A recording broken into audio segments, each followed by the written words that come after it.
Welcome to our library talk, The Shift Towards a Library of Data. Unfortunately, today from Berlin and not as we planned from Switzerland. I'd firstly like to thank Lena Oetjens for the invitation to participate in this wonderful series and for her great efforts, which made it possible to give this talk today despite of the difficult circumstances. My name is Esther Chen. I'm the head of the library at the Max Planck Institute for the History of Science. And I brought today with me my colleague Florian Kräutli, who is the head of research IT, also here in the Max Planck Institute for the History of Science. Let me make some introductory remarks about the situation of libraries today before we will introduce our institute and one of our main projects, our digital research infrastructure, to you. Florian will give you later on a closer insight in one of our long-term research projects here at the Institute, which played an important role in shaping our digital research infrastructure. I assume that we all agree that libraries are currently midway through a long phase of transition. Under growing influence of digitization, our fields of work nearly all changed, and we are facing new tasks and have to build up new expertise. Libraries, as we experience it, have become more deeply involved in the process of scholarly publication, whether if they negotiate open access contracts with publishing houses, for instance, or if they give consultation to scholars in order to choose the best way of open access publishing. Libraries are constantly developing new services and have done so over the past years, such, for example, as copyright and permission requests, such as digitization on demand, and sometimes even more important, a preparation of full texts for DH projects, and there are many, many more. There would have been multiple options today to talk about changing fields of work in libraries and many examples to choose, also when it comes to our library. The reason why we chose the shift towards a library of data is that in our eyes, the diversification in the formats of scholarly outputs, which you could all group under the term of research data, has a huge effect on libraries and on their workflows as well as their technical infrastructures.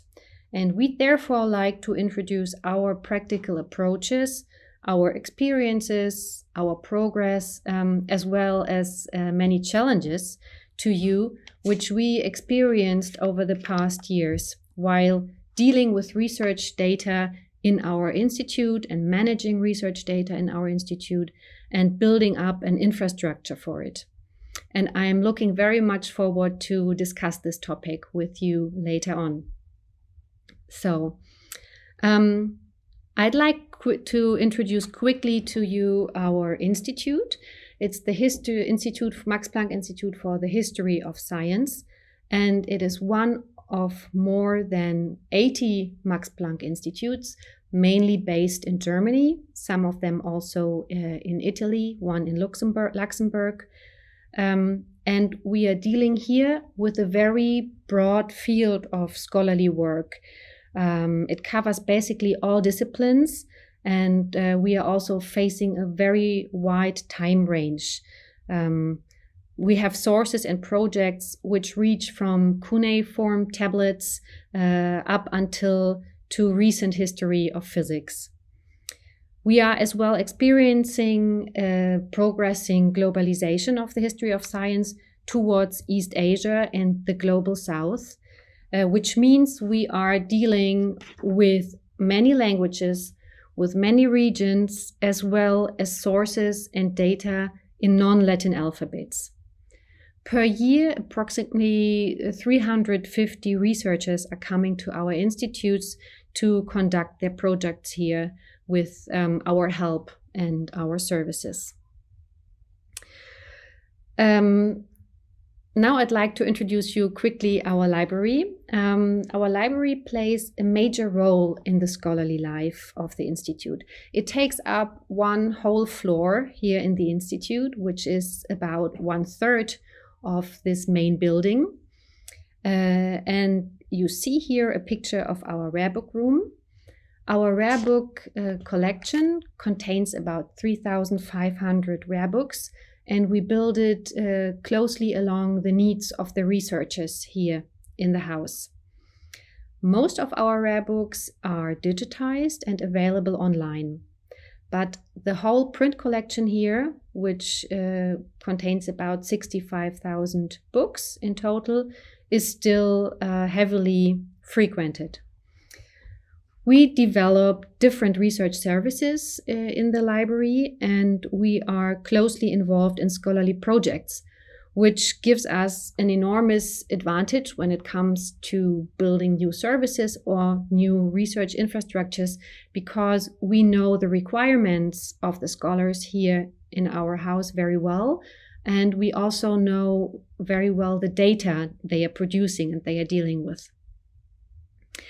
So next, I would like to give you a quick overview over the organization we are dealing with here, especially about how our research IT and the library, when it comes at least to IT research projects, is organized. The library team is much bigger than you can see here on this slide. So as you see, we are dealing here with different departments as well as research groups and IT service centers.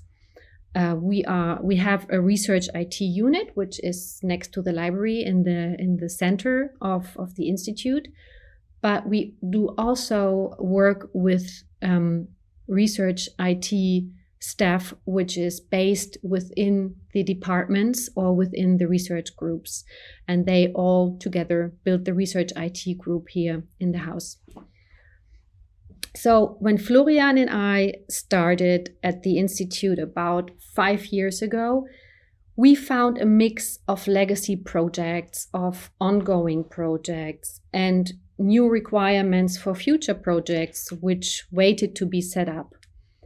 In other words, we had to rescue data, we had to migrate it into a new system, and we wanted to create standardized toolkits for researchers so that we could avoid in the future to deal with dozens of different software formats. We took a closer look at our research data, and we found out that we are mainly dealing with books, printed books or digitized books, book chapters.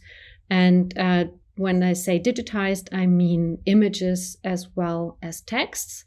And the output was very often in form of annotations.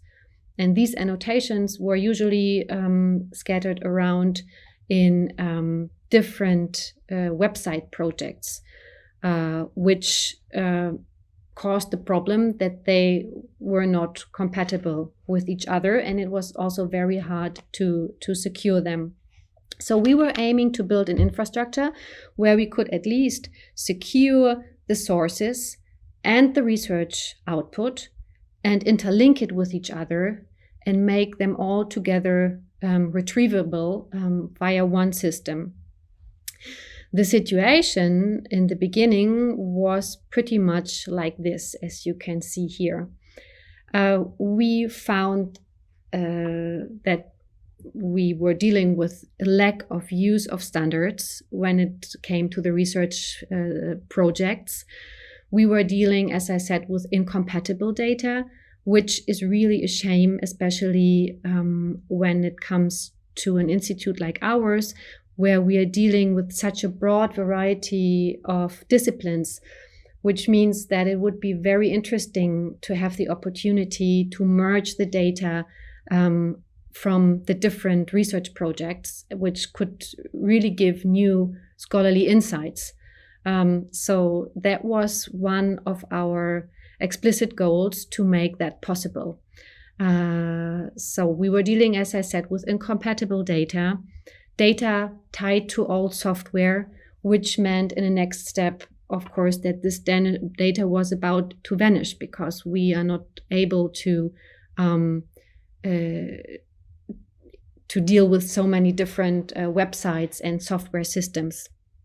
So if you look at it from a broader perspective, what we face is that the research life cycle, as we knew it for many centuries even, is cracked and is disrupted, because the research data used in form of publications, in form of printed publications, used to flow back in a stable retrieval and in a stable form of archiving, which was usually taken care of by the libraries. And now we are dealing with all this digital data, with all this valuable digital research data, which lays scattered around at different servers in different formats, which does not flow back in any kind of central retrieval anymore.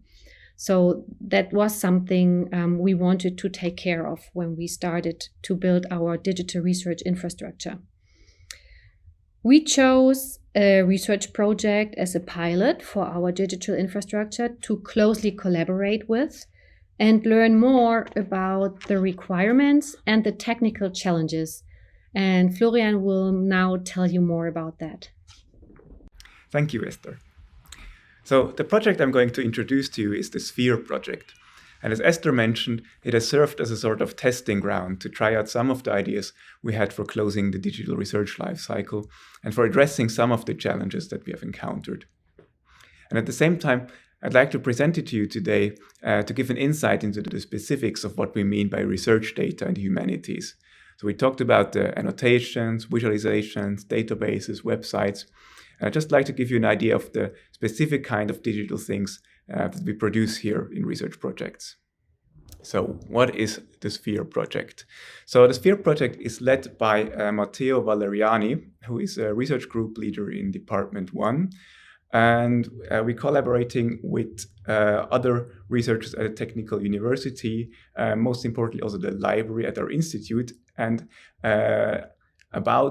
over the time, uncountable numbers of student helpers who have helped us in aggregating and building this database. So we couldn't do these digital projects at this scale without this team of researchers and students. So thanks a lot.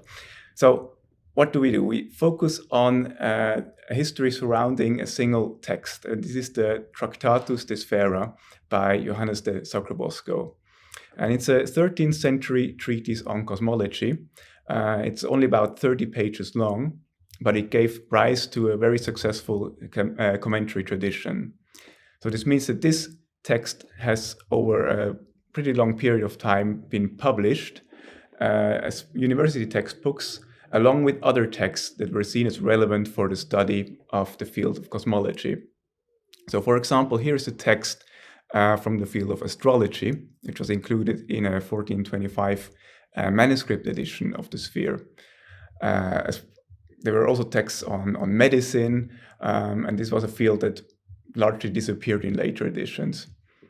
Instead, what we saw was an introduction of mathematics.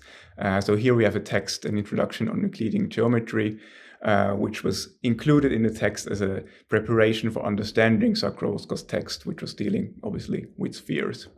So we see by the combination of this treatise with other texts how certain fields of knowledge became important and how they kind of raised to importance, and how other fields, as mentioned, astrology and medicine, more or less left the curriculum. So far, we collected a corpus of 356 editions, printed editions, in which either the original text appears, or the text appears in a commented form, or that books are closely related to the text. This can be, for example, preparatory material for exams. And we cover a time frame of roughly 180 years, so from the first printed edition in 1472 until mid-17th century, when, as you see here in this histogram down there, the relevance of this text started to decline. And we collected texts from all over Europe. We also found one text from Mexico City and one book published in China, which we left out from this map because mostly it's kind of representative of the European knowledge area. What is our question? Our overall question is to find out how scientific knowledge evolved. So how was this specific text disseminated over Europe? Who was responsible for the dissemination of texts? Or who decided, for example, which books, which texts to include and which ones to exclude? Which texts have been successful in a sense that they have been published and published again? And who or what was responsible? So was it the language? Was it the place of operation? Was it maybe social connections between publishers? So these are all things we're trying to find out with this corpus. And to do so, we capture certain things about this corpus. So we call this our atoms of knowledge.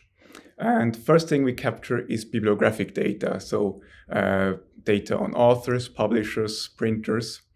And all the data that we produce, starting with this bibliographic data, is stored in RDF format. So this is a linked data format. I'll talk about it a bit later again. I also mentioned the text parts. So these are individual texts, of which the Sacrobosco's treatise is one. And we have so far identified 536 text parts. This includes what we call original texts, as well as what we call adaptions. An adaption can be, for example, a commentary on a text or a translation of a text, or what we also found, a commented translation of a text or a commented commentary of a translation of a text. So all these kind of different ways that a text can be included. We have begun and almost completed the identification of tables. So these texts also contain tables. Some of them are more for organizing information. Others are for calculating astronomical data.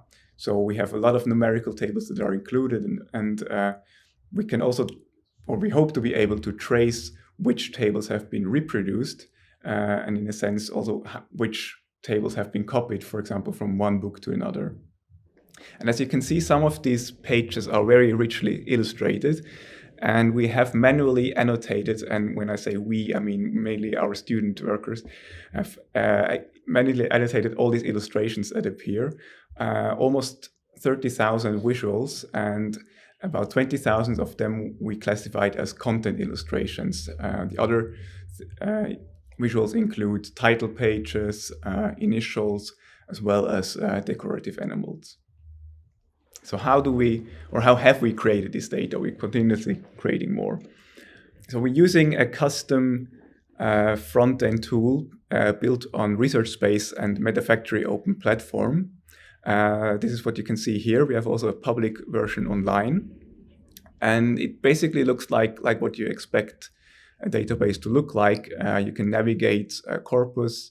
You can also navigate to individual book pages. You can see the parts, you can see the persons. So this is what our researchers usually work with. Now, underneath all this is, as I mentioned, a RDF database and a CDOC CRM data model.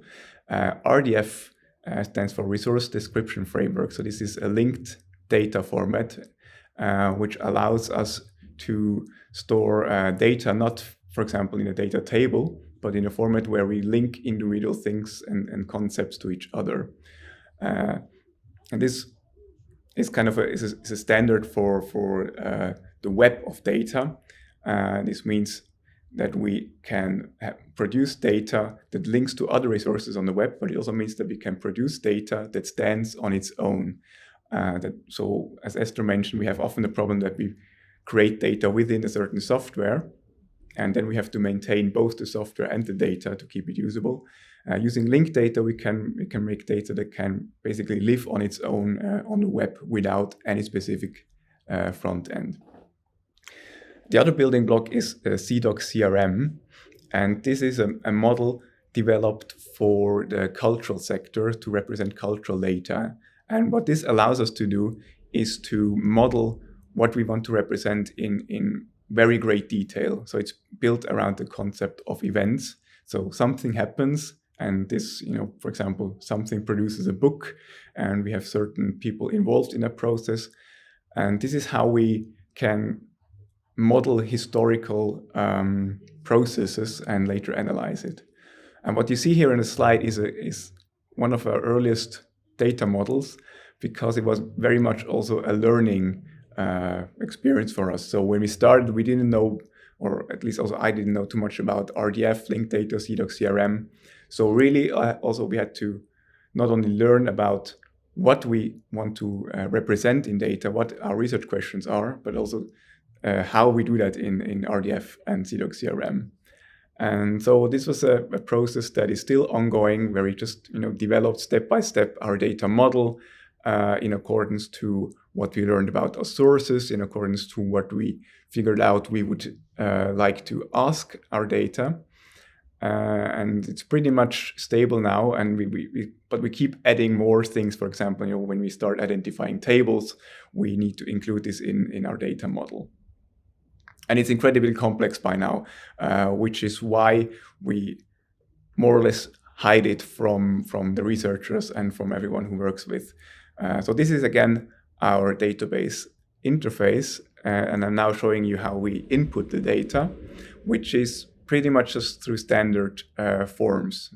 So there's drop-down menus. Basically also what you would expect from a database interface. We have the ability to add place information, and we link this place information to Wikidata as a sort of global authority database. We have a database, obviously, of people, which we can then link to these books. So this is pretty much how data is input. However, underneath this is a RDF triple store, which in the background then generates these triples, fills this model with data in order that it is kind of expressive enough to be useful also when probably in a few years this database is no longer maintainable in its current form. I also mentioned the images. So this is how we capture the images. Basically, they are annotations on IIIF images. So IIIF is a standard interface for retrieving images.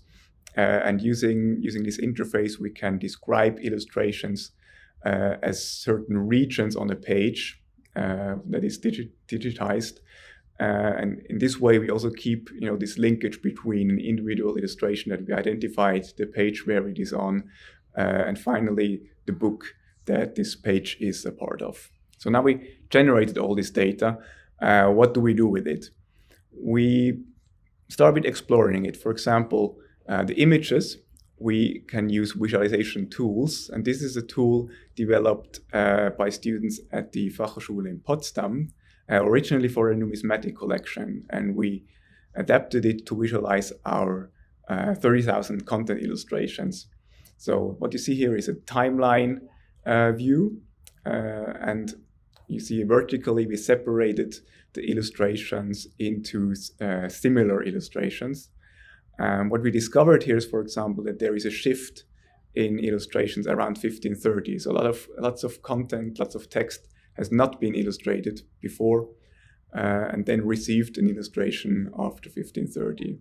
So this is something we discovered through this way of visualizing the images. And again, this is research data visualized in a tool, and the visualization itself is also probably a form of research data, but one we might not be able to maintain in its original form. Another visualization tool, which, as it so happens, also was developed at the Fachhochschule Potsdam by Christopher Peach, is a timeline visualization tool. And again, it allows us to interrogate our data, our visual data, for example, here also by place of origin. And this one really allows us to kind of have a broad view at the data, but also zoom in on the individual illustrations. And what it also available here is a similarity view. So we can look at a similarity among images, and this, for example, can tell us which images have been reoccurring, which images have been maybe been more successful. We categorize some of them. So this, for example, with the keyword water. So this is all ways that we start to just work with this data and see what we've got. Our main research question I mentioned in the beginning is that we are interested in how certain parts were successful or unsuccessful. So which texts have been republished over and over again, and which texts have been maybe not so successful. So this was an initial visualization done by Dan Lockhorst, which shows parts that have been republished, parts that have been published only once and then never again, and parts that have been published for the first time and then have been republished later on. So this way we start to identify periods of innovation and periods of where, say, content was recycled more or less. So this gave us kind of an overall view, but we also realized that we need a more custom, in-depth look at this. So we designed a visualization which is basically a network matrix. So we have the books going horizontally and the text parts going vertically, and we place a dot whenever a text appears in the book. And this allows us, as you can see, to see the connections between individual parts and books and see which parts have been published, have been more successful and have been published over time. So the whole kind of top left part of text, as you see there, has been more or less unsuccessful and has not been republished for the most part after around 1530, at which point the text that I just highlighted was introduced, which has been really successful and has been published over and over again in books up until the end of the time frame covered by our corpus. So this is something that we discovered through network analysis, through visualization, through going back and forth with our data. And we also published a paper. So we did, say, close the traditional research life cycle in the sense that we published a paper that can go into the library, that you can cite. But really, what happens to everything else we produce? What happens to all the data? What happens to all the images, to all the visualizations? And this is what we try to solve with our digital research infrastructure, which I now let Esther introduce. Yeah, thank you very much, Florian. I think this research project, showing this research project to us, showed very explicitly what the requirements are when we talk about a shift towards a library of data. Because as you have seen, what happens in these kind of, as you can maybe put it, DH research projects is what Florian called to deal with atoms of knowledge, to have a huge workflow and ongoing process of data creation. So the requirements for the library and of course also for the research IT are to deliver the data in certain formats, as well as then to take back certain parts, at least, of the research data and store it and to make it retrievable.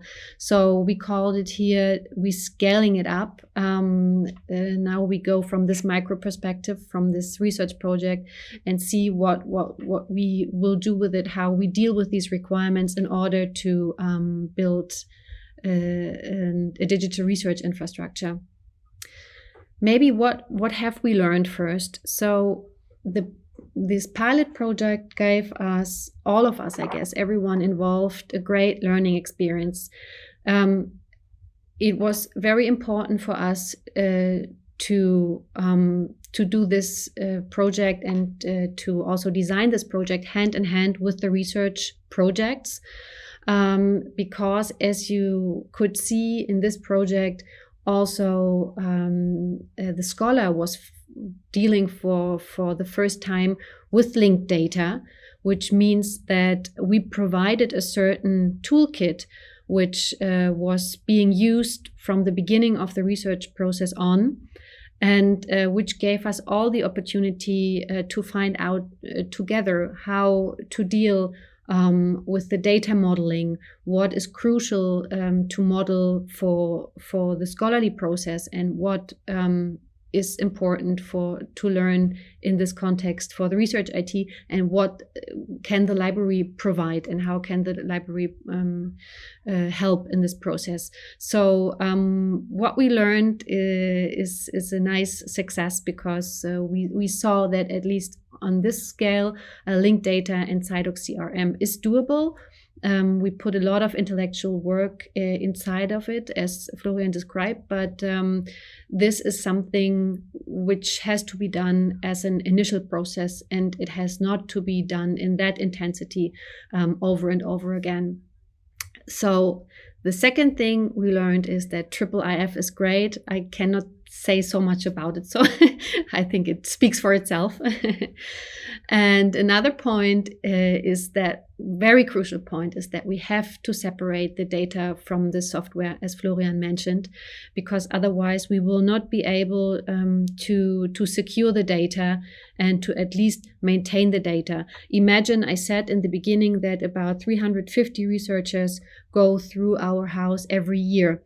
Of course, not every one of them is building a website or is building a bigger kind of digital research project, but I guess about 10 to 15 ongoing projects we have per year, so we cannot maintain them forever. Our institute, as well as all the other Max Planck institutes, are not meant to host projects on a very long term. Scholars usually leave after in between 1 to 5 years, so we have to find a solution to put also projects to a final rest without losing the data. Something we also learned is that it's very important to use dedicated systems, to communicate via standards with the researchers using them, and that we have to add harmonized access. And last but not least, something I mentioned before, is that we have to design for end of life, because people are leaving here and can usually not take their projects with them. And we do not want to maintain the projects, but we do not want to lose the data either. We designed an infrastructure which contains of 4 components: repository module, 2 working environment modules, and a knowledge graph module. The knowledge graph module is the most innovative part of this architecture, because there we can reach our aim to merge the research data with the research sources. I will show you a workflow now, our digitization and research data workflow, which makes this a little bit more clear. So we start the whole digitization process with Gobi, with our digitization workflow software, which means that here we digitize our rare books, for example, and create metadata in the format of METS-MODS and XML. So in the next step, these files are being ingested in our repository, which is based on Fedora. So we put all of our digitized files and the metadata in our Fedora repository. And underneath we have, for the long-term archivation, the CD star system. And again, here we have the viewer, we work with the IIIF viewer. In the next step, the metadata goes through a mapping engine, which was developed by the people basically dealing with SciDoc CRM. in Heraklion, the group of Martin Dörr. So the metadata is being converted and then in the next step being ingested into our knowledge graph. So this would be the data flow and the workflow from one direction. This is how the library data, the data which we create, flows into this knowledge graph environment. Florian said already a little bit about the tech stack before. We are using research space from the company MetaFacts, and we are using Blaze Graph to deal with our RDF data. So from one side of our workflow, we insert the library data into the knowledge graph. From the other side, we insert and ingest the research data. We get research data sets, which are being produced in the various research projects, as Florian described before. And since we cannot and we do not want to maintain the actual research website, which is being produced while the research project is still ongoing, we extract the research data from the project in such a data set after the project is finished. We also map that with this so-called 3M mapping tool, which I have described before, which is made and provided by Martin Dörr and his team. We archive this data in existing data archives, such as daria.de, for example, and then the data is being ingested into the knowledge graph.